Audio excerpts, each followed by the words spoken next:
Our first story is the League of Legends World Championships over the weekend, of course, and DRX Global took the top spot, the trophy. Here they go. Check this out. It's awesome. But they still have the Elder Dragon buff on DRX. They're gonna run straight back into the hearts of T1. Can they end? This is it. T1 are so vulnerable and wounded. DRX have the Elder Dragon.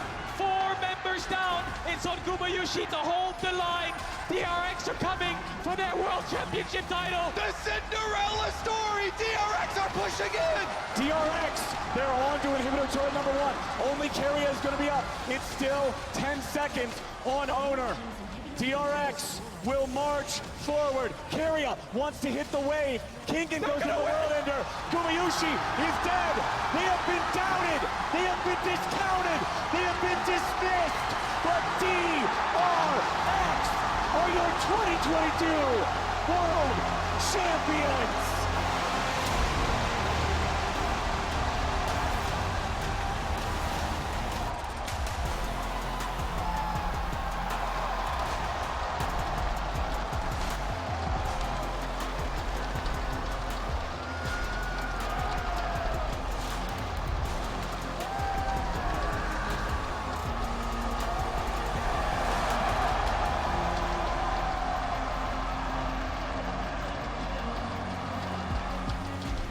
They complete the miracle run. Oh, the incredible atmosphere there. DRX taking that trophy is just absolutely wonderful to see. But you know what? T1 gave an absolutely fantastic game as well. And DRX were the underdogs. They did cut through, but T1 are absolutely flawless in the game as well. Now I'm joined by Jay Hunter, who's a League of Legends expert. We're going to have a little breakdown of the event. How are you, Jay? You good? I am doing amazing. Thank you for welcoming me on the show. It's amazing to be here. I'm happy to talk about the event. Oh, thank you so much. It's great to have you. I mean, can you give us a little breakdown of how the event kind of unfolds and the kind of road to these championships?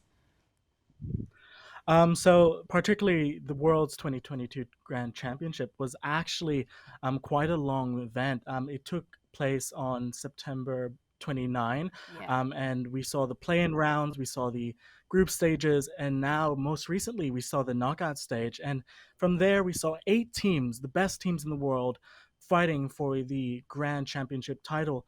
And in the end we saw DRX and T1 face against each other. I mean, T1, they are absolutely known for just being incredibly great in the field, aren't they? And did you think DRX coming through was quite a shock? No, to be honest, I am a total T1 fan. I've been a fan for ages, for years, and Faker has been one of my idols for a long time. So I might be a bit spiteful of DRX winning, but I did not see it coming from a mile. That's it. I mean, as well as having that atmosphere there, I think it was the first time in a good couple of years, of course, because of COVID, since we had that atmosphere. Do you think that helps the teams kind of get in the zone and kind of get into the competitive feel because of having all of those incredible masses of people around them? I think it did. I think it did because I think when we look back at the pandemic, it was a very sad time for esports, and now with the World Championship returning to a full audience, I can't imagine how they must have felt with everyone roaring and screaming, all for their favorite players. It must have felt tremendously great. Absolutely, and Kingen from DRX getting the MVP as well. Do you think that was well deserved? I do think so. I think Kingen performed exceptionally well. Of course, we have Zeka, and Zeka was a great player in and of itself, but Kingen really helped keep the team going forward. I mean, his plays were amazing, especially with Aatrox at top. In that last and final game, that was amazing. Absolutely. And how do you think they pulled this off?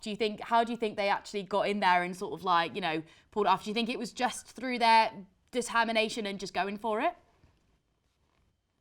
I think, for one, DRX definitely had everyone worried. Any DRX fan was worried on the first game with them being completely obliterated by T1 in the first match. But they managed to find their weaknesses, and they turned it into their strengths, and they used it against T1, especially in the most opportune moments. And this sort of made them go above and beyond what most people expected. Absolutely. I think that's so exciting. And as well, like, what do you think this means for kind of League of Legends esports going forward? Do you think this is another great example of how it's just flourishing at the moment? I think League of Legends esports has been on a steady climb to greatness, and it is already great. But we are looking at competing against sports events and all kinds of events, and just to see the sheer caliber of talent and people flocking around the world to Worlds 2022, I think esports, especially League of Legends esports, is going to be a big thing in the future. Absolutely. And during the COVID Or pandemic, bigger. was it quite a big game for you to play, Jay, yourself? Were you kind of getting into the League of Legends, playing it and playing during COVID? So I've been the League of Legends player, sorry, ever since season 2. So Yeah. it's probably been like 8 to 9 years. Oh, wow. I've definitely been playing way too much of the game. So pandemic was the worst part. I've been attached to my screen ever since. Oh, weren't we all? Weren't we all? Well, Jay, thank you so much for joining us. It's been great to have you. We will come back to you with a couple of other stories that we do have, actually, including this one. So stay with us.